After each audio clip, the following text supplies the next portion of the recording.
Hello students, today is another wonderful day to learn something new in social studies with me, Mrs. Monker. Today's topic is the Middle Passage and auction.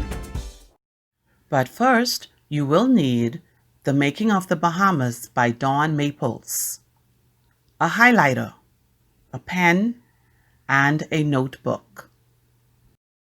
At the end of this lesson, students should be able to define the Middle Passage and other related terms, examine and explain how slaves were treated on board the ship, list what happened to the slaves once they arrived to the New World, identify and differentiate between the two types of slave auctions. In case you missed our last lesson, let's recap. The Lucayan Indians were the first group of people enslaved in the Bahamas. They were enslaved by the Spaniards under the encomienda system. The Lutheran adventurers came to the Bahamas in 1648 under the leadership of Captain William Sales. The Lutheran adventurers brought slaves with them when they came to the Bahamas. The Loyalists arrived to the Bahamas in 1783 from the U.S. after the American War of Independence.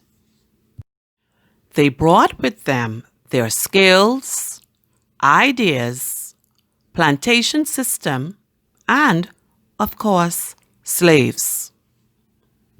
Africa was the home of several great empires, such as Ghana, Mali, and Songhai. These places flourished before the arrival of the Europeans. Most of the slaves who came to the Bahamas were direct descendants from these empires. The triangular slave trade was a three-way triangle linking Europe, West Africa, and the Americas. Hope you're ready. Let's get started.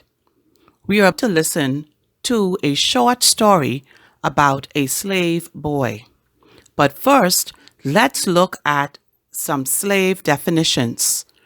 Some of these definitions will occur in the story, so listen out for them.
The horror I can still remember in my mind, and the stench I can still smell in my nostrils.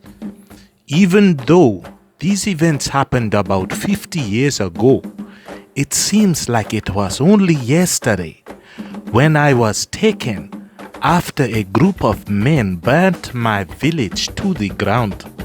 "Mama!" I screamed. "Papa!" I shouted. But all I saw was smoke as I was tossed over the shoulder of one of the men like a bag of straw. Once the village was out of sight, we met up with the others. Yes, there were many men and women and children, old, young, short and tall, chained together by arms and legs in a band called a coffle, headed to the coast. On the way there, all sorts of evil happened. I saw people who were whipped by the factors as they struggled to keep up with the others. There was an old man near to me who looked very ill. One of the factors took him and tied him to a tree and left him to be eaten by wild animals. As we continued on our way, we finally reached the coast after walking about 600 miles. We were branded with the owner's mark. Unbeknown to us, this was our new identity. Growing up, I heard stories of how persons became slaves as a result of being captured, sold to pay off a debt, or as punishment. At only 12 years old, however, I never thought that I would be telling the narrative about my life as a slave. The horror of an uncertain future, the hurt of not seeing family again, and the anger of becoming somebody else's property. My name is Adoba, and I am from the Ashanti tribe. This is my life as a slave. Once we arrived at the coast, we waited for a long period of time. Hundreds of thoughts were rushing through my mind all at once. Fear and anger overshadowed most of my thoughts as I waited to be examined and branded. When the hot iron touched my skin, I screamed. I knew my life was no longer mine. I called it the mark of the beast of slavery. We were kept in a barracoon like animals. This was a bamboo cage, you know. After some time, a huge ship arrived. We were taken out of the cages for another inspection before we boarded the ship. A man looked in my ears, mouth and eyes, then nodded his head, which meant I passed the inspection. But Macrons, those that did not pass the inspection, were killed right on the spot. The boat ride across the Atlantic Ocean took about 8 weeks. We were kept below deck with barely enough room to move, like sardines in a tin or books on a shelf. We were allowed on deck to exercise once daily. The air was so fresh, the sky was a beautiful blue, and the rays from the sun glistened on my dark skin. The food and water we were given was never enough. Once we were finished, we were held down below deck once again. What I call the dark dungeon of death. The stench of sweat, blood, urine, feces, and vomit, along with the heat, kept me in a constant state of queasiness. I prayed for death, but it wouldn't come. At least not for me. Many died by the dozens, either from suffocation, sickness due to the unhygienic conditions, and even suicide. I watched a mother throw her child overboard, and then she jumped shortly after. If there is truly a place called hell, this must have been it. This is what I thought to myself. The groans and cries of my African brothers and sisters below, including myself, was inconceivable. After listening to the story, you may feel empathy or sympathy towards Aduba. This is quite normal. However, you may be required to use these emotions as a skill when writing your answer for a structured question. Remember, there is a difference between empathy and sympathy. Empathy is a noun. It means the ability to identify with or understand another's situation or feelings. Sympathy is also a noun. However, it means a feeling of pity or sorrow for the distress of another. Now, let's put it into practice. Imagine you are a slave during the Middle Passage. Give a detailed account of your experience. 5 marks. How will you answer that question? Well, let's do some more research, and hopefully by the end of this session, you will have your answer. The Middle Passage was the most important leg of the triangular trade. It linked West Africa and the New World. It was a dreadful journey for the slaves on board the slave ship.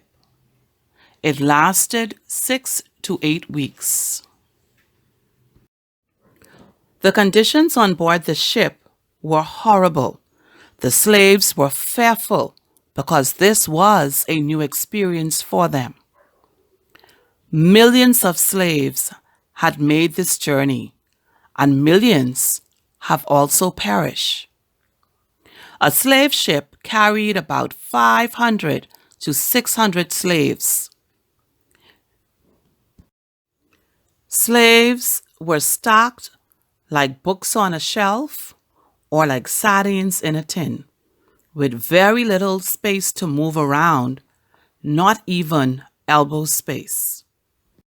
Many slaves died from diseases. The ship became a stinking mass of human waste. The slaves were chained together in their positions. Therefore, they had to relieve themselves of all bodily excretions right there where they laid. Many died from suffocation and heat stroke due to poor ventilation below the deck.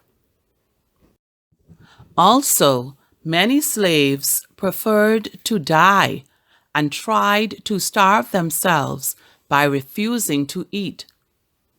The slaves that would not eat were whipped or force-fed. Some slaves tried to commit suicide by jumping overboard. The slaves were permitted on deck for a few minutes every day.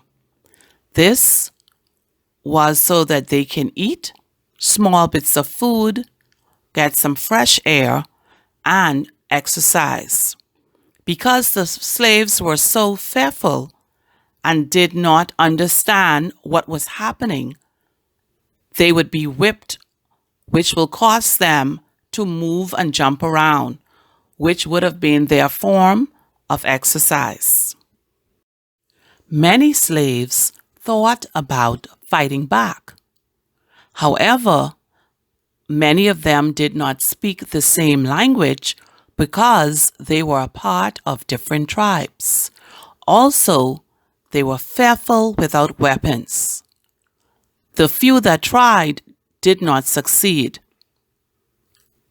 Some of them wore iron muzzles or were whipped or even tried to jump overboard during such instances.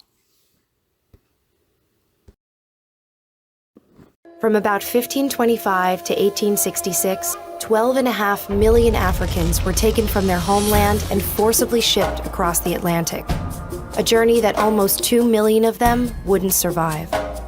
By the turn of the 18th century, European merchants were building vessels capable of transporting hundreds of slaves per journey. These ships had extra portholes for ventilation, weapons mounted on deck in case of rebellion, and additional compartments added below deck to take on more human cargo. Before boarding the ships at African port cities, slaves were stripped of their clothing and remaining possessions and had their heads completely shaved. During boarding, which could take weeks or even months, slaves lived on the deck of the ship in a temporary wooden house constructed by the crew. The crew also installed netting around the deck of the ship, designed to catch slaves who might opt for death over forced servitude. Once moved below deck, slaves would find themselves stuffed into compartments with ceilings as low as 4.5 feet, where they would spend most of their voyage. They were segregated by gender and age. Adult men were kept separately and shackled in pairs. Women usually left unbound in their designated compartment, and children often free to move about the ship. There was no plumbing of any kind. Slaves were forced to relieve themselves where they sat, creating hellish conditions when combined with the heat and lack of ventilation below deck. Disease was rampant. Measles, smallpox, influenza, scurvy, and dysentery, the #1 killer, ravaged slaves and crew members alike. The slaves generally spent about 8 hours a day above deck, but were still separated by gender with a barricado, a reinforced wall that could be used to protect crew members in case of a revolt. Slaves were also subject to forced exercise, sometimes including dance and song for the entertainment of the crew. Disobedient slaves were tortured and beaten, usually whipped with the especially cruel cat-o'-nine tails, a tool designed to inflict maximum pain. Slaves who refused to eat their typical meal of rice and beans were forced to do so, sometimes with a speculum oris, a medieval tool used to pry open unwilling mouths. Women, while usually left unshackled, were raped and sexually abused by members of the crew, sometimes arriving in the New World carrying the children of their attackers. But it was the women, using their minuscule freedoms, who would often coordinate mutinies against their captors. But these rebellions were rarely successful. The true extent of the horrors of the Middle Passage came to light in a 1783 court trial over the slave ship Zong. The Zong left Africa in 1781 with 442 enslaved on board. After a 2-month journey riddled with navigation errors, 62 slaves and 7 crew members had perished without reaching their destination. Disease was spreading throughout the ship, and fresh water was running dangerously low. Captain Luke Collingwood was afraid of the financial cost of more deaths. Slaves that died of disease were not covered by the ship's insurance, but slaves who drowned were. Some 133 slaves were thrown overboard. Collingwood claimed it was necessary to do so to halt the spread of disease. At the trial between the Zong's owners and their insurance company, the owners argued that because it was legal to kill sick animals for the health of a ship, it was legal to treat infected slaves the same. The court agreed, but the trial itself exposed the horrors aboard the Zong. The story was republished by British abolitionists with the name of the ship redacted, meant to show that this tragedy could happen on any slave ship across the Middle Passage. 24 years after the Zong trial, the slave trade was outlawed in both Great Britain and the United States. It would take England another 26 years, and the U.S. another 58, plus a civil war, before the practice of slavery was banned outright.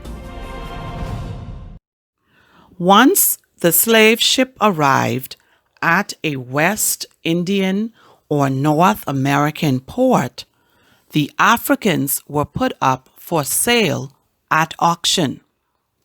If a slave survived the Middle Passage, he or she would usually be given a thorough wash and extra food for a few days to make it seem as if he was healthier than he actually was.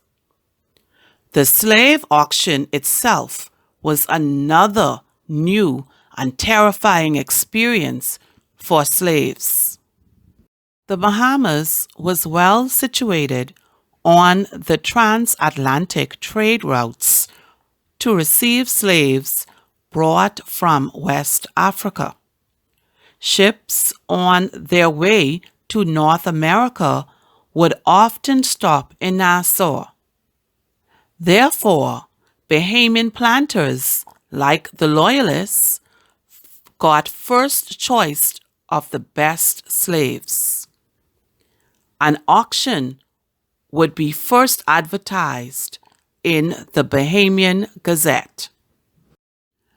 The place where slaves were sold was called the Vendue House, which is now the Pompey Museum in Nassau, downtown Bay Street. There were two types of slave auctions: sold to the highest bidder auctions and the slave scramble. With the highest bidder auction, the slaves stood on a raised platform so that the buyers could see them. Before the bidding began, buyers would come up on the platform to inspect the slaves closely. The auctioneer would decide a price to start the bidding, and potential buyers would then bid against each other. The person who bid the highest would then own the slave. Next was the scrambling, which was commonly known as the grab and go auction, which was more terrifying than the other. The slaves were divided into small groups for which prices were fixed. At a signal, the planters rushed on board the ship and grabbed as many slaves as they could, which led to slaves being injured seriously. Many slaves were frightened, and they flung themselves overboard and drowned.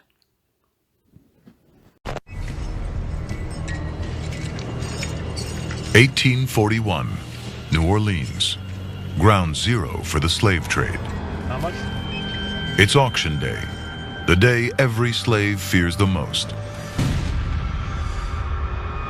In the first half of the 19th century, over 500,000 slaves are sold at auction. It's a business worth $2 billion to the Southern economy. Since the cotton boom, the value of slaves has skyrocketed. Now men cost $1,000, women $800, children $500. Solomon Northrop, an educated free man from the North, was kidnapped into slavery. Go, boy, you come over here. He would make us hold up our heads, walk us briskly back and forth, while customers would feel our hands and arms and bodies. Make us open up our mouths and show our teeth, precisely as a jockey examines a horse which he is about to barter for or purchase. Scars upon a slave's back were considered evidence of a rebellious or unruly spirit and hurt his sale. 90% of all African Americans are slaves. 4 million men, women, and children. We had based this country on everyone having inalienable rights to freedom and equality, and yet we created a system of abject persecution. Slaves are fattened for auction, like livestock. Dark-skinned men are bought for the fields, light-skinned women for the house. Traders lie about their ages, even dye a slave's gray hairs. For the plantation owners, it was like just going to your local supermarket to get sugar or flour. They had become so desensitized to the humanity of the slave that they did not see them as human beings. Buyers demand the most fertile slaves for breeding. The most expensive are light-skinned teenage virgins. Rape is common. Eliza's from a state plantation. She's being sold with her 2 children, Emily and Randall. In Louisiana, it's illegal for children under 11 to be taken from their parents. Boy, come over here. It happens all the time. Dog on this one. Show Pete. You know, 140 years is not a really long time in the context of history. So it's hard for me to believe that blacks didn't have any rights here. They weren't treated as human beings. They were treated like animals, essentially. Sir, please. All right, you go. Measure their business.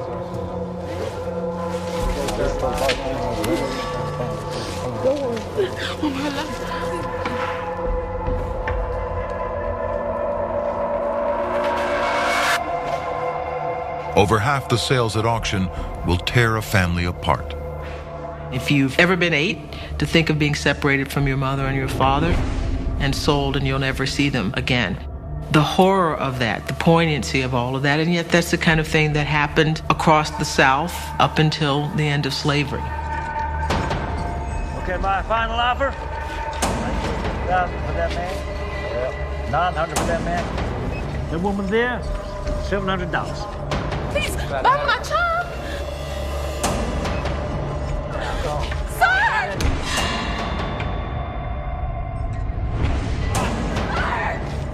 I have seen mothers kissing for the last time the faces of their dead offspring, but never have I seen such an exhibition of intense grief as when Eliza was parted from her child. Come on, you go.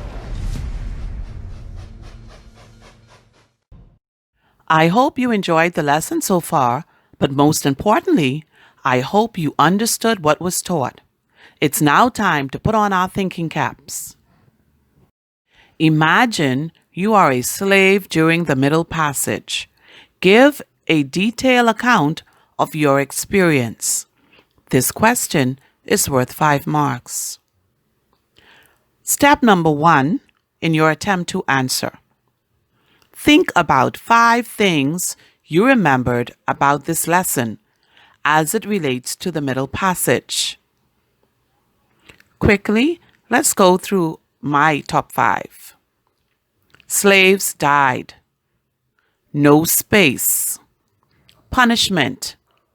Limited food. Long boat ride. Step number 2. Write at least 1 sentence about each thought regarding the Middle Passage. Remember our top 5 ideas. Slave died, no space, punishment, limited food, long boat ride.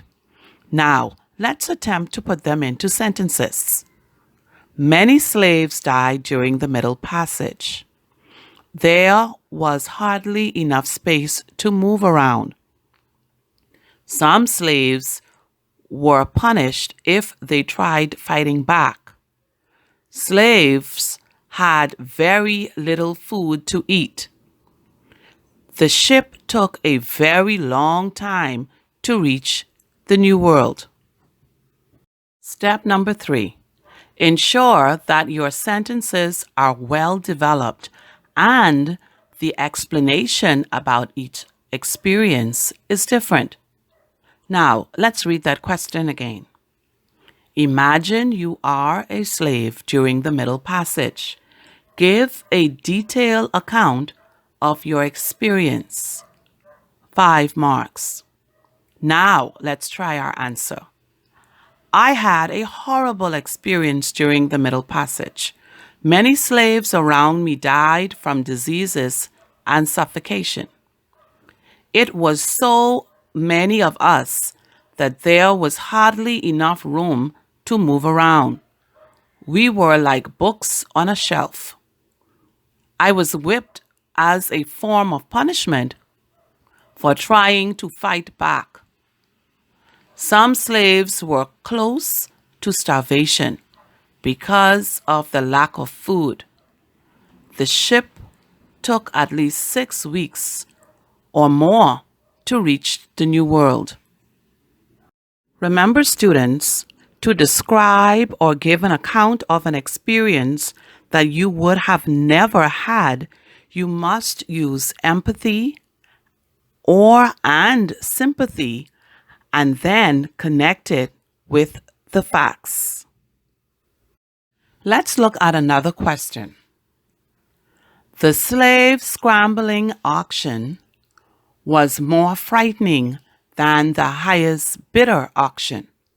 Do you agree with this statement? Explain your answer fully. 5 marks. How do we attempt to answer this question? Well, let's look at step 1. Decide if you agree or disagree with the statement. You may choose either yes or no, or you may decide to choose both. Step number 2. Write at least 3 supporting sentences based on the side you choose, along with a conclusion. For example, if you choose yes, then you would write, yes, I agree that the scrambling auction was more frightening to the slaves than the highest bidder auction. This is because, and that is where you would write your 3 supporting sentences and then a conclusion. If you choose no, then you would write, no, I disagree with the statement. The scrambling auction was more frightening to the slaves than the highest bidder auction. This is because, again, you would then write your 3 supporting sentences and then a conclusion. Step number 3.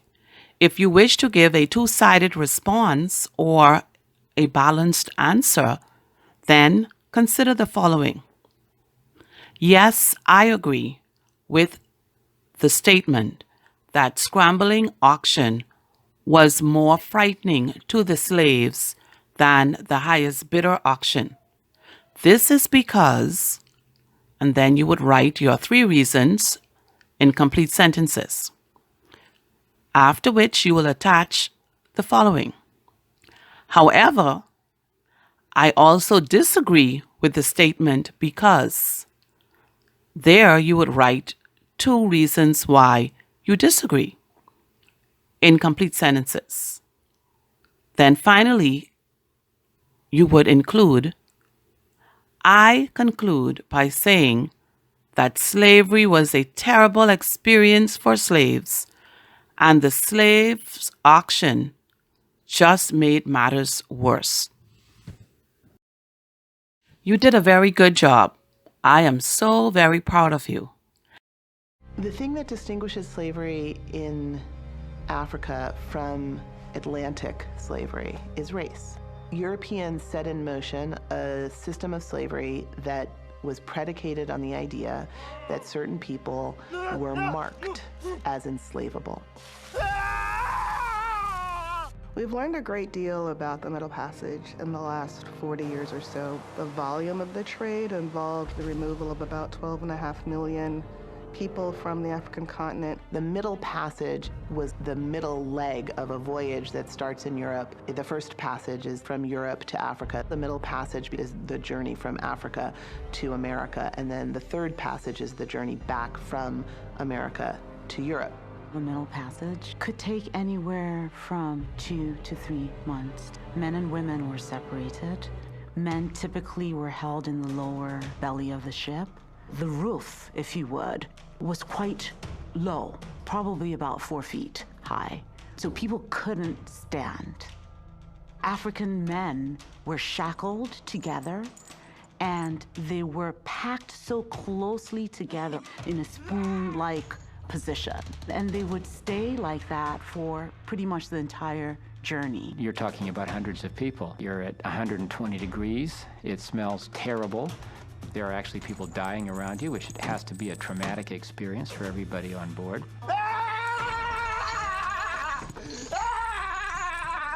Maybe 10% of voyages, we know there was some attempt to rise up, to kill the crew, to try to turn the boat around, to change their destinies.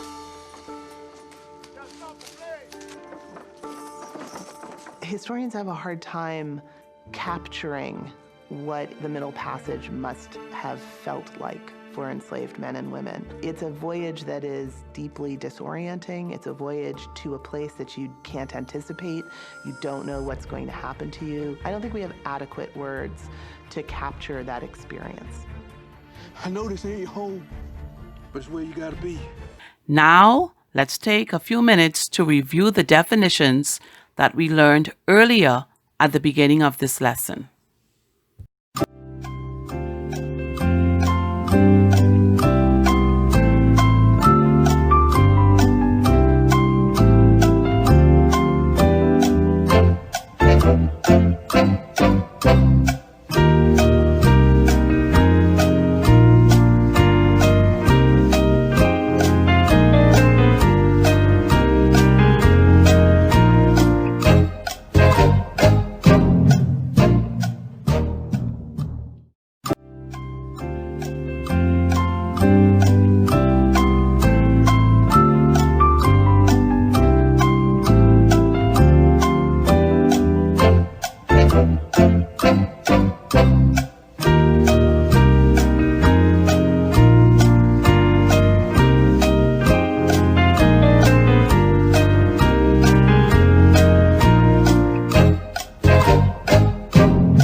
I hope you learned something new today in social studies.